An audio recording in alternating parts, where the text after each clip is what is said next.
Hey people, it is Thursday. That means I am back. That means I am going to talk to you.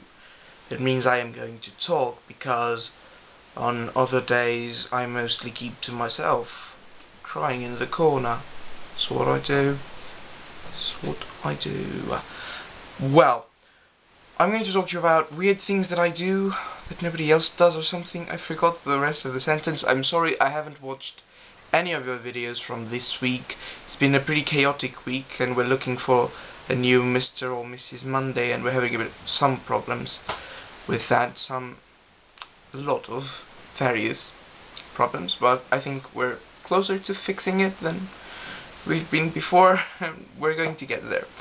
But weird things that I do. Sometimes when I get overexcited, my fingers start... I cannot reproduce it. I cannot do it consciously.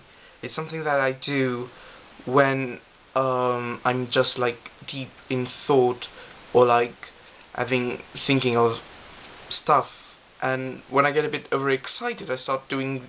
It's very complicated. I do like this, things like this, but they're like rhythmical, and I really can't do it consciously. I have to be in that altered state of mind in which it comes to me. That's the weird thing that I do, and that's it. I do a lot of weird things, but that's the only one that I can think of. Sometimes when I'm making videos and I make long pauses to think about what I'm going to talk about next, I do that. Maybe if I look for it, I'll find a clip. No, because I've deleted everything. Forget it. Sorry. Well, you may have noticed that I have a haircut. Do I look cute? Of course I do. I always do. It's a curse, really, to always look this starkingly beautiful. Strikingly, that's what I meant, not starkingly. Starkingly beautiful, like Game of Thrones. Nice. Well, let us continue. What should I talk to you about next? We're looking for a new person for Mondays. I've already talked about it. I think we found the new one. Are you excited? I am, sort of, because I don't really know who is. Complicated.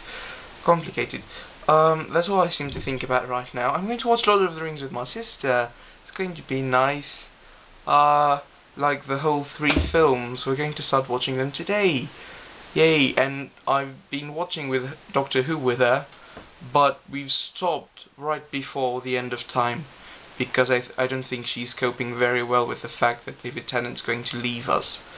And neither did I. I remember the first time I watched The End of Time, it was like super depressing. I was like weeping for days, and then I was at school and I wept.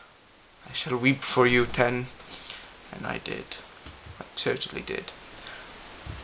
That was a sad ending. I mean, Russell T Davies gave us aliens that weren't very intelligent, like the Adipose or the Slovene, but he really made us connect with the characters.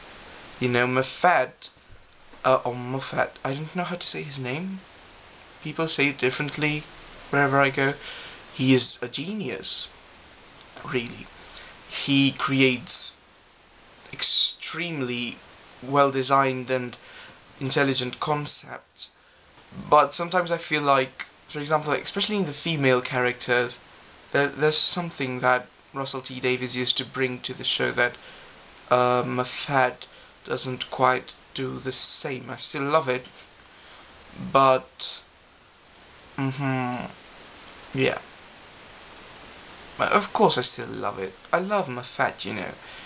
I'm going to say Moffat, but I don't think that's how you say his name. I think it's Moffat or something like that, but I cannot say that in like a steady flow of conversation. But no, then again, I'm not shutting up. If you want to talk to me about Doctor Who, you can add me on Skype. I'll gladly let you know my opinions on everything. But yeah, I love the writers of Doctor Who, most of them. I love Moffat. I used to get super excited when there was going to be a Moffat episode before, and now most of them are Moffat episodes, so I still get excited when he's writing, because I know he's going to fuck with our minds, but he doesn't bring as much emotionally as Russell T Davies did. But I'm not really being very loquacious or eloquent talking about this. I'm just going to shut up and upload this video, and farewell. I will see you next Thursday.